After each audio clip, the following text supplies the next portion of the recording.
stories of an aircraft builder. We now come to an episode that took place at the end of 2012, beginning of 2013, and which will certainly be of particular interest to some of you. My airplanes, the reproductions of the Fokker airplanes. What happened to them? As you know, 2 of the aircraft I am talking about now were registered as projects with the LBA, the Luftfahrtbundesamt, or German Civil Aviation Authority, as experimentals. One of them was not. The registered ones were my Fokker E3, which is the Engels E4, and my Fokker D8, which is the Engels E6. The third aircraft we are talking about today is the plane that was shipped to New Zealand, and as a trade-in for the Opel replica engine. From there it went to America and was returned to me by Fred Merrinden. That was a Fokker D7 or an Engels E3.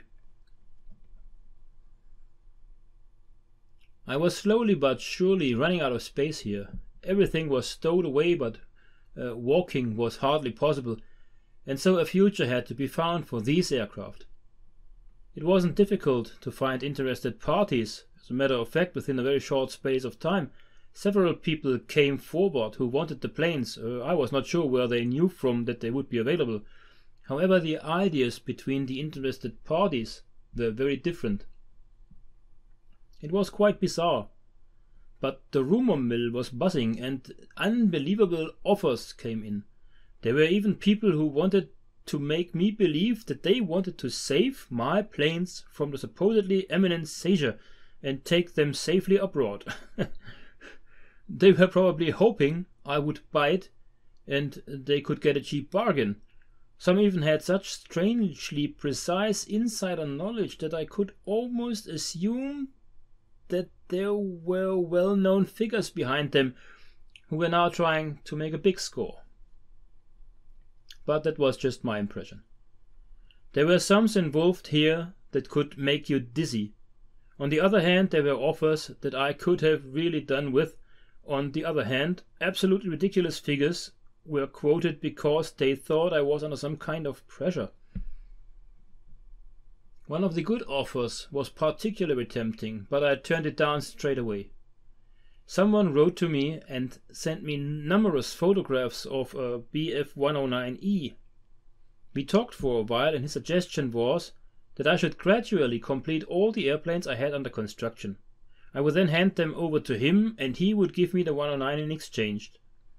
Anyone who knows me knows that I have a soft spot for the 109, especially the Emil. And I was torn for a few days, but in the end, understanding won out. What would I want with it? Putting it down and sitting in it would have been the only thing that wouldn't have ruined me.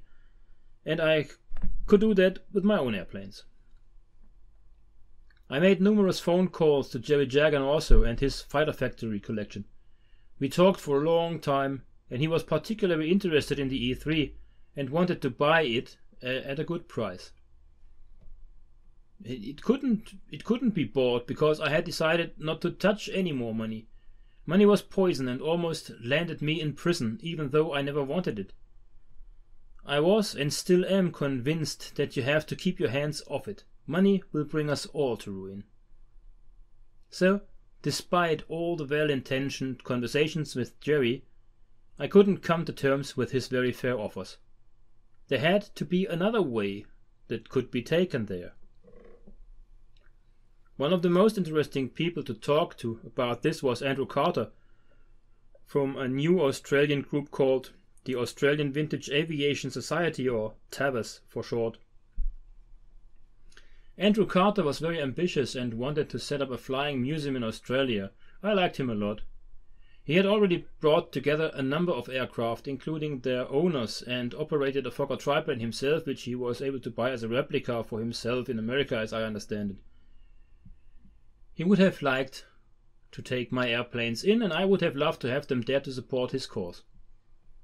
Since nobody in Germany was interested in my own aviation history stuff and this era and the Fokkers from my stable, apart from few absolutely ridiculous offers from bargain hunters, TAVAS was still the most promising option for me.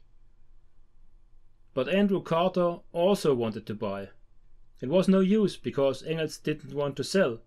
and no offer, however good and fairly priced, could entice him. So what to do? In my opinion, the solution was very simple and didn't involve any unnecessary cost for either of us.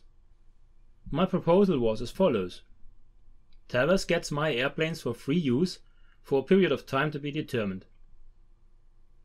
The prerequisite is that TAVAS organizes the transport of the aircraft, takes over the registration for the aircraft in Australia, procures and installs original engines, operates the aircraft safely, and bears all costs.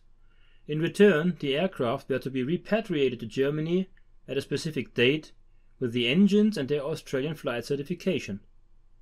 The final point of the agreement was that there should be no contracts, but that everything should be made public. So at every demonstration and in every article on which content TAVAS has influence, these points of agreement should be mentioned, and the public should be informed that the aircraft are on loan, which will then return to Germany with the engines in return. The fact that contracts in this system are useless and not worth the paper they are written on has been made clear once again by recent events. The entire system only serves to make secret agreements behind closed doors, which blackcoats can later argue about. I no longer wanted to support that.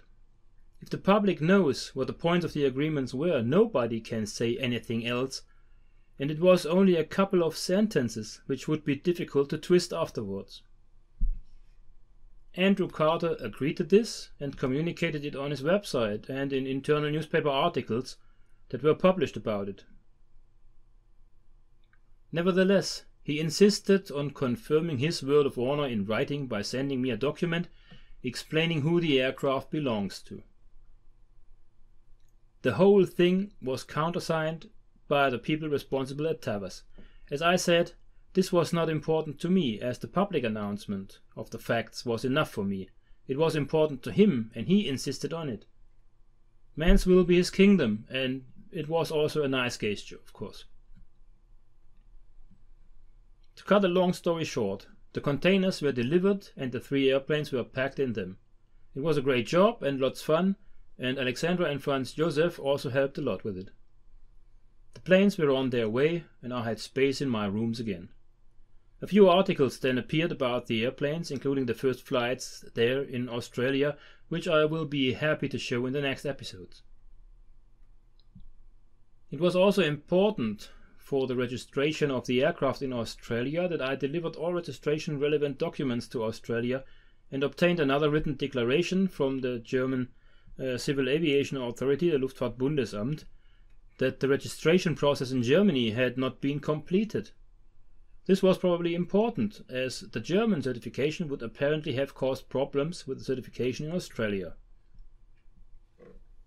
I was happy to have the airplanes stored this way and in good care with Andrew.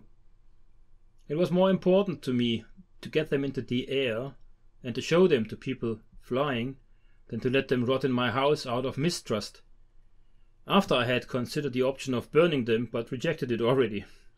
And you can believe me that the planes would certainly not have passed through customs if there had been any suspicions, as I am still occasionally accused of today. But as we all know, the biggest humbug lasts the longest.